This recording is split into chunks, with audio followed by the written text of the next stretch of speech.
Oui, tout à fait. Alors nous sommes ici au marché de Lukyanivska, qui était un lieu très emblématique de ce quartier central de Kiev. Vous voyez derrière moi, on le voit totalement calciné. Un policier me confiait tout à l'heure que 7 missiles sont tombés ici dans cette zone.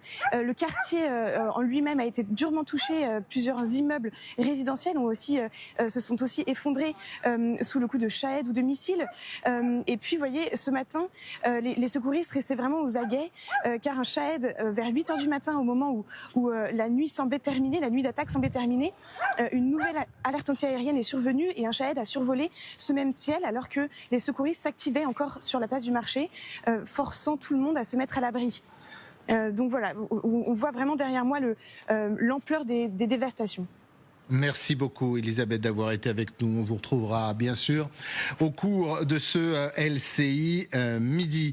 D'un mot, Vincent Crouzet, l'utilisation d'un missile Orychnik, un missile balistique ininterceptable. Poutine l'avait promis. C'est la 3e fois qu'il l'utilise. C'est un missile, il faut le rappeler à celles et ceux qui nous regardent, qui est en capacité d'avoir des têtes nucléaires. Ce n'a pas été le cas encore cette fois, il s'agissait de charges explosifs. Poutine en difficulté, mais Poutine qui ne recule devant rien aujourd'hui en Ukraine. Oui, alors l'Orychnik, il peut être équipé de 6 têtes nucléaires.